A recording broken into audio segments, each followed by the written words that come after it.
She mistook a millionaire CEO for her taxi driver, but that mistake changed everything. Hello everyone. Before we begin today's story, I have a small favor to ask.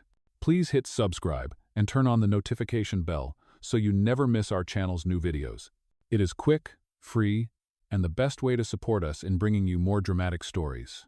Your support means the world to us. Where are you watching from? Drop your city or country in the comments below. Thank you very much. Now, let us return to our main character. The evening rain had just stopped, leaving New York glistening under 1,000 reflections. Streetlights shimmered on puddles, and the smell of wet asphalt mixed with the faint sweetness of tulips and baby's breath that still clung to her coat. Lila Bloom locked the glass door of Petal and Pine, her tiny flower shop tucked between a laundromat and a bakery that always smelled like burnt sugar. Her fingers were red from wiring stems all day, but she smiled faintly at the sight of her last delivery order handwritten, smudged by a raindrop. Grand Astor Hotel, 7 p.m. Engagement bouquet. Her old umbrella snapped in the wind. Perfect, she muttered, hugging the wrapped bouquet to her chest as she dashed into the street.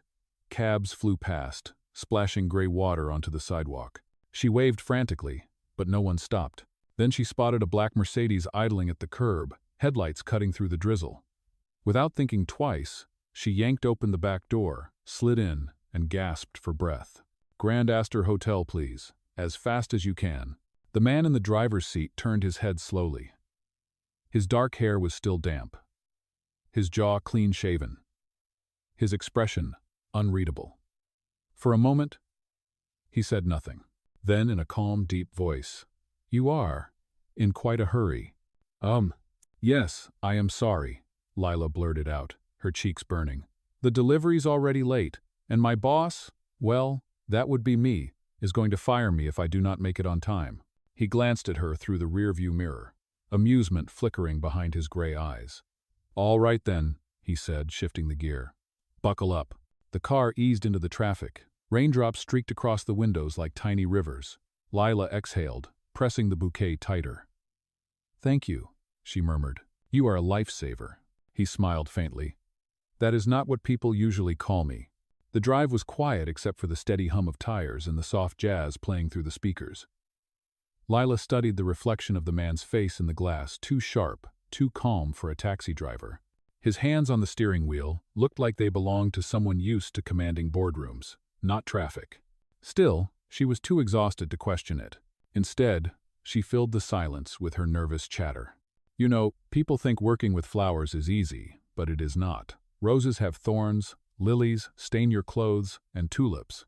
They die the second you stop paying attention." He chuckled softly. "Sounds like people." She tilted her head, surprised by the answer, then laughed. "Maybe, except flowers never pretend to be something they are not." The car stopped at the entrance of the Grand Astor. She opened the door quickly. "Thank you again. I owe you one wait." "How much for the ride?" He looked back, a ghost of a smile touching his lips. "Do not worry about it. Really, that is kind of you. Let us just say it was. On the house." She nodded gratefully, ran toward the hotel doors, and disappeared inside. Adrian Hale watched through the windshield as she vanished into the golden light of the lobby, the bouquet still glowing against her raincoat. The corner of his mouth curved slightly. He leaned back, rain tapping gently against the roof of his car, and whispered to himself, "A flower girl who treats a stranger like a person." He reached to the passenger seat, where she had accidentally left behind a single white rose wrapped in tissue paper. On the tag tied to its stem, in careful handwriting, were 4 words, "Bloom for what you love." And without knowing it, that one forgotten rose had just changed everything. The next morning, sunlight spilled through the cracked blinds of Lila's small apartment above the flower shop. The scent of dried lavender hung in the air, mixed with the faint aroma of stale coffee. She sat on the floor beside a stack of unpaid bills, a pencil tucked behind her ear, sketching new bouquet designs into her worn notebook. The words written on the first page, "Bloom for what you love," seemed to mock her today. Her phone buzzed. Another overdue rent reminder. She sighed, rubbing her temples. The shop had been losing customers for months. Larger franchises offered cheaper flowers, faster deliveries. But Petal and Pine was all she had left of her mother, who used to whisper that every flower had a story. Lila had promised to keep that story alive, even if it meant working until her hands bled. She glanced at the bouquet tag she always kept on the counter, the same kind she had tied to that white rose last night. She wondered if the driver had noticed it, or if it had simply been tossed aside like another forgettable delivery. Across the city, Adrian Hale stood before the glass wall of his corner office on the top floor of Hale Tower. From up there, Manhattan looked like a map, tiny, organized, predictable. Yet the night before had not been predictable at all. He still remembered the way she had burst into his car like a gust of rain and sincerity. He remembered her laugh, soft but nervous, and how she had spoken about flowers, as if they were living things that could feel love. He turned the white rose over in his hands.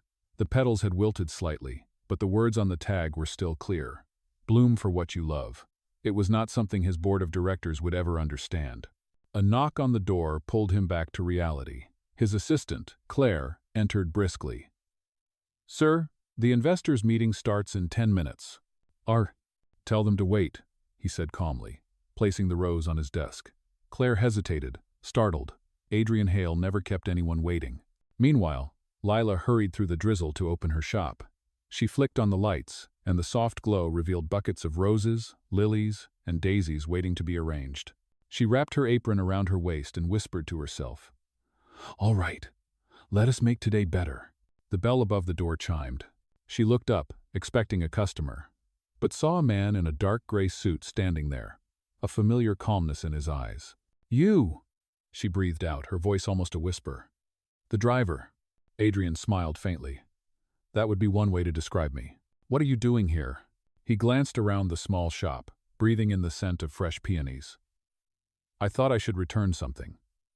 He reached into his coat pocket and carefully placed the wilted white rose on the counter. The tag fluttered slightly in the breeze. "You kept it?" she asked softly. "I did," he said. "It was too honest to throw away." She laughed nervously, brushing her hair behind her ear. "You really did not have to do that. Most people would have tossed it out." "Most people," he replied, "do not know what they are missing." Silence hung between them for a moment, broken only by the hum of the refrigerator that kept the tulips cool. Lila finally cleared her throat. "So, are you here to buy flowers?" "Maybe," he said, his tone unreadable. "Or maybe I just wanted to see the person who made even the rain seem beautiful." Her cheeks flushed. "You are very poetic for a driver." He smiled, not confirming nor denying. "Let us say I have driven through many kinds of storms." Lila chuckled, shaking her head. "Well, if you ever need flowers for your next passenger, I will give you a discount." "Deal," he said, extending his hand. She hesitated, then shook it, her small hand disappearing into his firm grasp.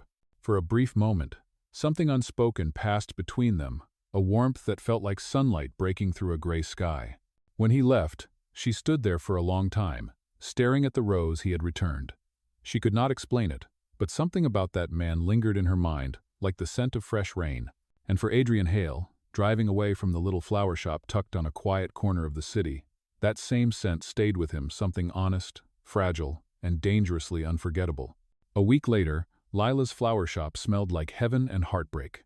Valentine's season always brought a rush of orders, couples declaring love, apologies wrapped in ribbons, but this year, the rush felt heavier.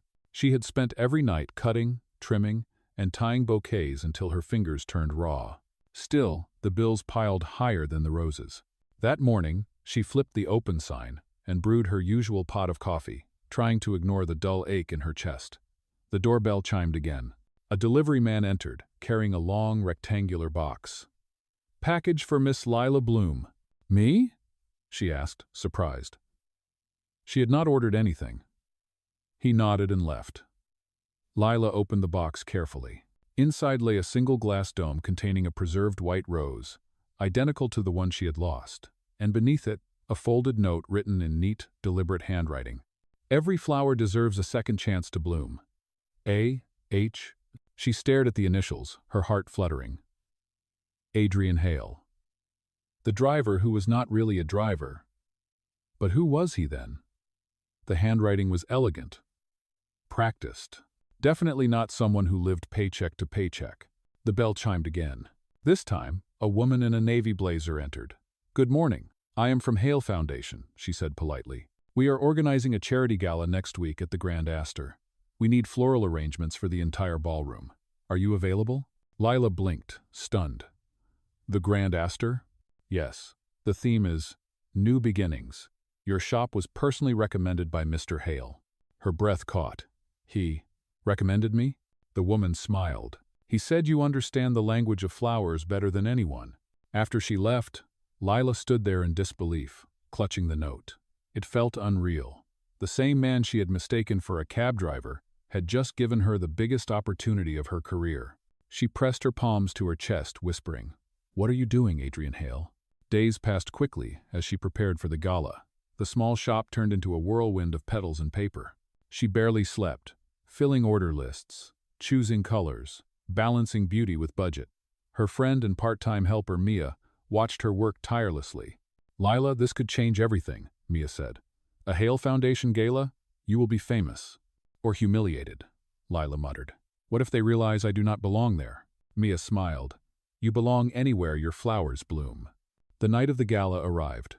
The Grand Astor glittered under crystal chandeliers.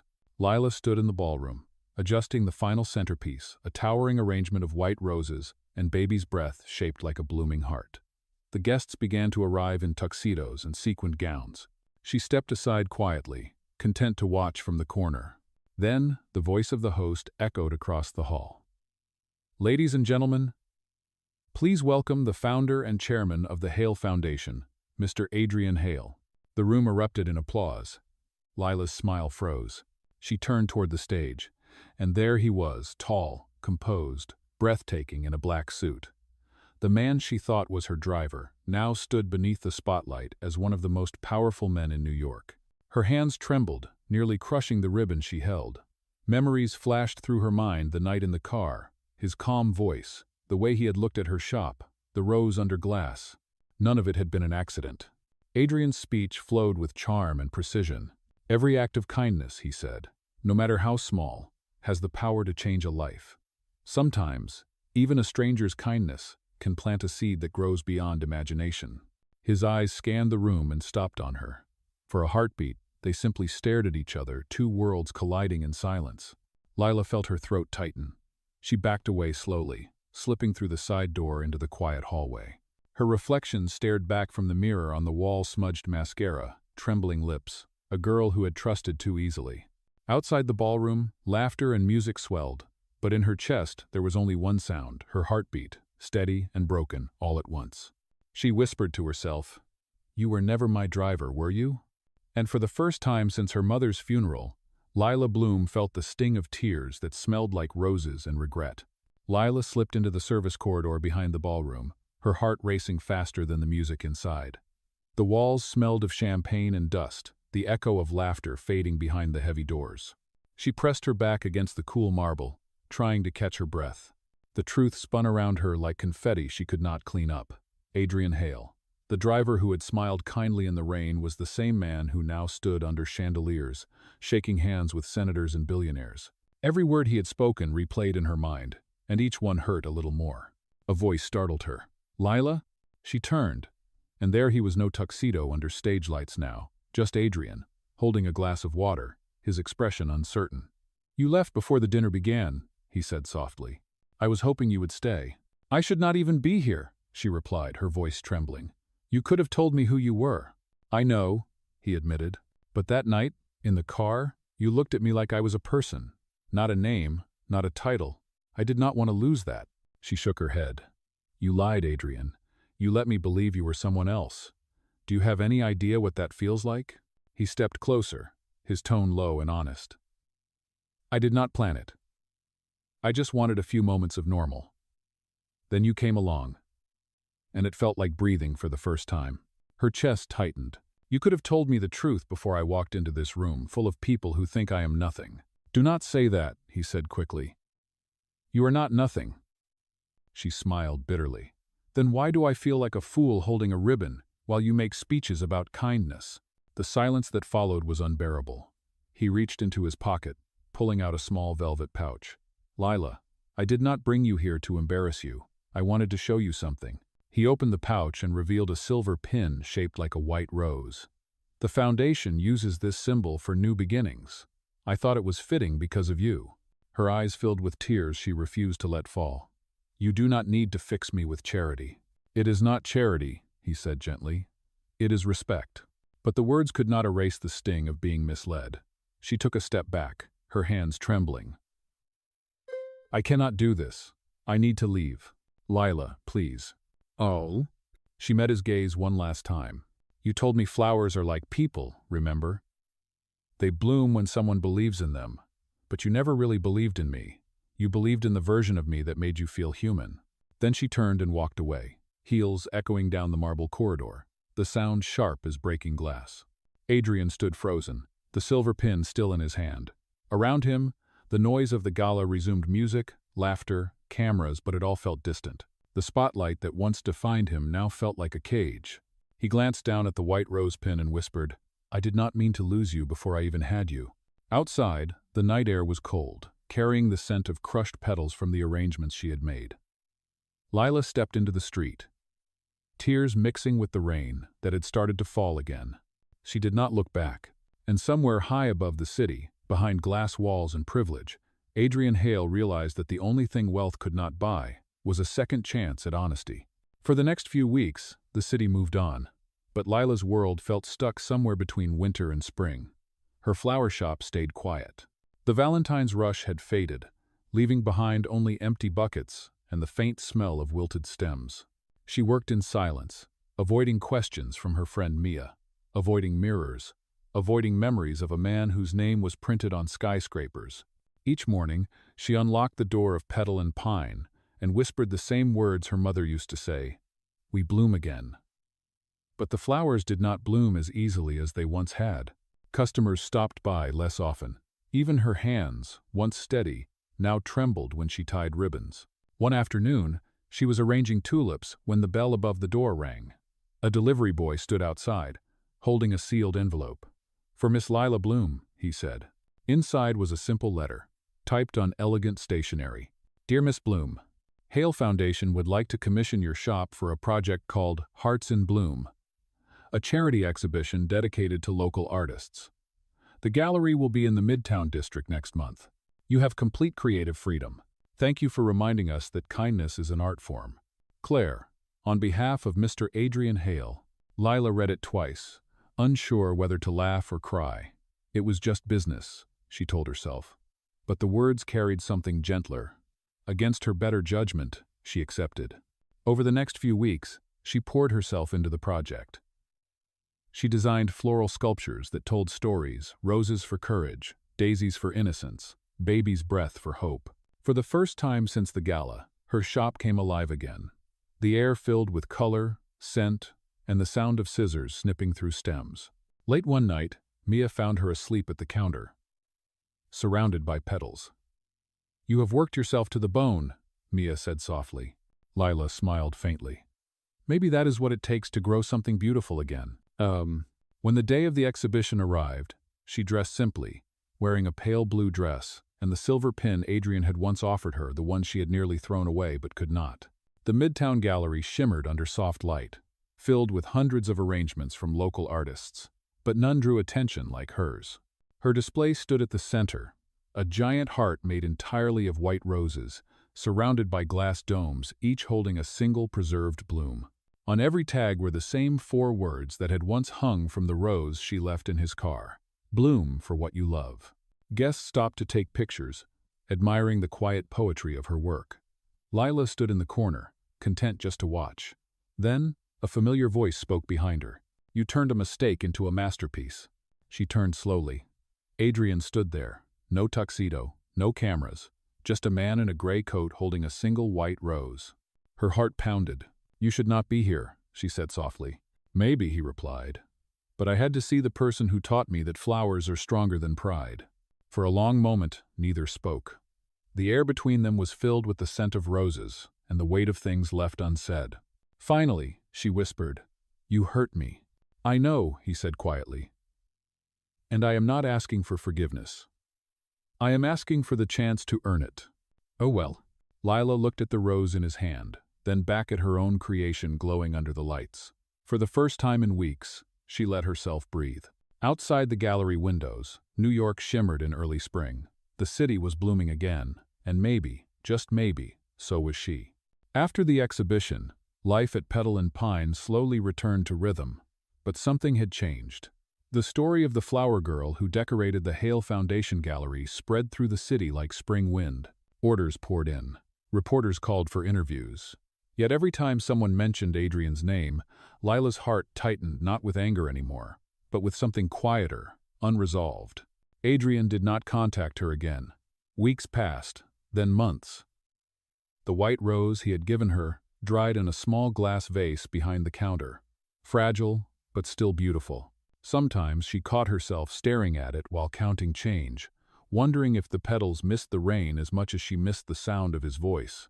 One gray afternoon, while she was unpacking a shipment of lilies, the doorbell rang. She turned, expecting a customer, but froze. Adrian stood there, tall and careful, his hands empty except for a single folded paper. "May I come in?" he asked. She hesitated, then nodded. "Of course. You own half the city anyway." He smiled softly. "Not this place. This one belongs to you." The words landed gently, disarming her. He looked around the shop, the same cramped shelves, the same dusty cash register, but his expression was different this time, quieter, almost reverent. "It smells the same," he said, "like hope." Lila folded her arms, trying to stay composed. "What do you want, Adrian?" He handed her the paper. "An invitation. Hale Foundation is opening a new community greenhouse in Brooklyn. It will teach children to grow and care for plants. I want Petal and Pine to design it." She unfolded the letter. The logo was embossed, the proposal real. Her fingers trembled slightly. "Why me? You could hire anyone." "Because it started with you," he said simply. "You reminded me that real growth does not happen in glass towers. It happens in small places, in hands like yours." For a moment, neither of them spoke. Rain tapped softly against the window. She looked up. "Adrian, I do not know if I can trust you again." "I do not blame you," he said. "I kept my world hidden from you, thinking it would protect something good. But love is not born in the dark. It needs light to grow." His honesty unsettled her. "And what makes you think this, whatever it was, can still grow?" He glanced at the dried rose behind her, its petals curled like folded memories. "Because it is still standing." Lila followed his gaze and felt a lump rise in her throat. She reached out to touch the brittle stem. "You really believe in second chances, do you not?" "I do," he said quietly. "And I believe in you." She looked at him for a long time, seeing not the man from the headlines, but the one who had once driven her through the rain just to help deliver a bouquet. The same calm voice, the same patient eyes. Finally, she exhaled. "All right, Mr. Hale, tell me about this greenhouse." He smiled, not triumphant, just grateful. "It is a place where things that almost died get to bloom again." As he spoke, the afternoon light broke through the clouds and spilled across the shop floor, touching every petal, every leaf, and every part of her that had quietly waited for something honest to return. For the first time in a long time, Lila Bloom did not feel like she was surviving. She felt like she was beginning again. Weeks later, the greenhouse project began to take shape. Every morning, Lila traveled across the Brooklyn Bridge to the construction site, a wide stretch of glass and soil waiting to be filled with color. The Hale Foundation had given her full control of the design, but what truly moved her was that Adrian kept his distance, no pressure, no headlines, no speeches. He simply showed up at sunrise with coffee and gloves, ready to carry soil or plant seeds beside her. At first, they spoke only about logistics, the angle of sunlight, the watering system, the shipment of flower beds. But slowly, conversation drifted into gentler places, favorite scents, childhood memories, the tiny moments that had shaped them. One morning, while she was arranging seedlings in neat rows, Adrian said quietly, "My mother used to keep a single white rose on her desk. She said it reminded her that power meant nothing if you forgot how to nurture." Lila looked up. "She sounds wise." "She was," he said, "and stubborn. She would have liked you." Lila smiled faintly. "I am also stubborn. That is how I survived." He chuckled softly. "Then maybe you are what she hoped I would become." The days passed in a blur of sunlight, laughter, and shared silence. Together, they built something real, a space that breathed life. The community children came to help plant rows of daisies and lavender. Lila taught them how to handle petals gently, explaining that flowers, like people, thrive when treated with care. Adrian watched her, his expression softening each time she smiled. Still, at night, doubt sometimes crept in. Lila would stand in her small kitchen, staring at the letter of agreement pinned to her fridge. Could she truly trust him? Was this partnership only temporary a way for him to ease his guilt? One evening, after everyone had gone home, she stayed behind to finish labeling the plants. Adrian appeared at the entrance, sleeves rolled up, tie loosened, holding 2 cups of coffee. "You are still here," he said. "So are you." He set the cups down on a wooden bench. "You once told me that flowers do not bloom without light. I think people are the same. You gave me light, Lila." "Oh." She looked away, her heart thudding. "You gave me a second chance, but that does not mean I can forget the first mistake." "I do not want you to forget," he said softly. "I just want to prove that this time, I am not hiding behind anything." He reached into his pocket and pulled out the silver rose pin, the same one she had refused at the gala. This was supposed to symbolize a foundation built on giving, but now, it reminds me that sometimes giving means letting someone see who you really are. He placed it on the table between them. No cameras, no boardroom, no mask, just me. The greenhouse lights reflected in her eyes. She hesitated, then touched the pin. "Maybe it is not about trust," she whispered. "Maybe it is about time." He nodded. "Then I will wait." Outside, the city hummed quietly under the fading sky. Inside, the last rays of sunset turned the greenhouse golden, painting them both in warmth. For the first time, Lila did not feel like she was standing across from a millionaire. She was standing next to a man who was learning how to grow again just like her. And somewhere between the soil and the stars, something fragile and unfinished began to bloom once more. The greenhouse opened to the public on a bright Saturday morning in early summer. Sunlight streamed through the glass ceiling, scattering over rows of fresh blooms that shimmered like jewels. Families wandered between aisles of color, children's laughter echoing off the walls. For Lila, it felt like watching hope take root right in front of her eyes.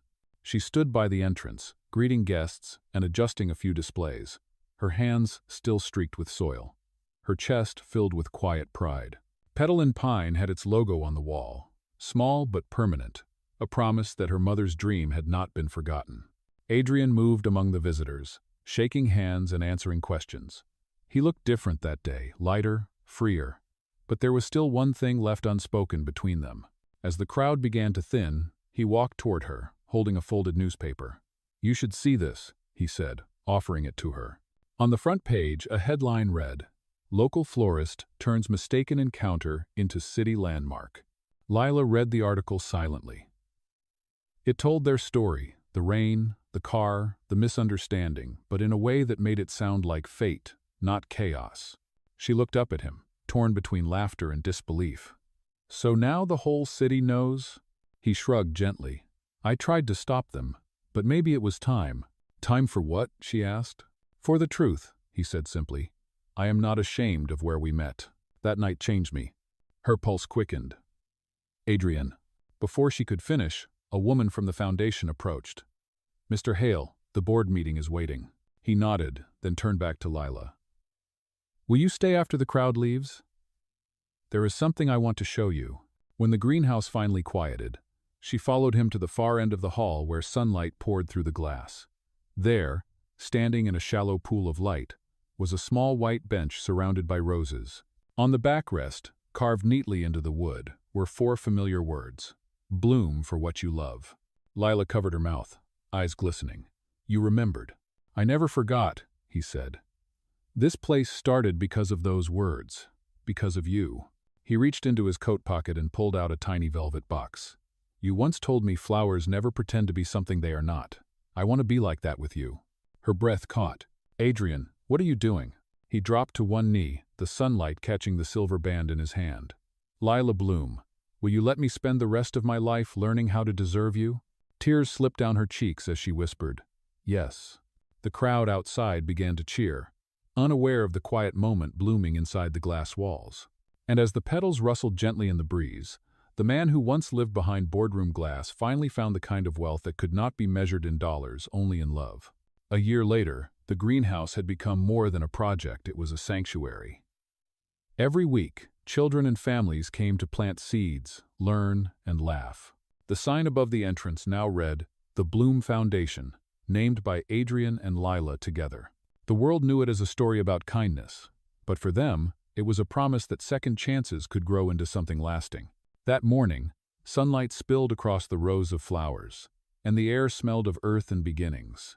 Lila stood near the entrance, arranging a bouquet of white roses and baby's breath, the same combination from the night they met. Behind her, Adrian's voice carried gently through the space. "Do you remember the rain that night?" he asked, slipping his arms around her waist. She laughed softly. "How could I forget? You were the most expensive taxi driver in New York City." He grinned. "And the worst one. But I would drive through that storm 1,000 times just to find you again."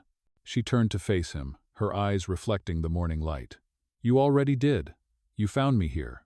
On a nearby shelf sat the old tag, framed under glass, the same one that once hung from a single white rose. The words had faded slightly but were still clear. "Bloom for what you love." Lila touched the frame gently. "It all started with this," she whispered. Adrian nodded. "And it will keep starting, as long as we keep believing." Outside, the greenhouse doors opened, and a new group of children ran in, carrying tiny pots and seeds. Lila smiled as she watched them rush to the soil, laughing in sunlight. As the scene filled with color and life, Adrian looked at her and said, "See? Even mistakes can grow into miracles." And she answered, with a voice full of warmth, "Only if you believe in the bloom."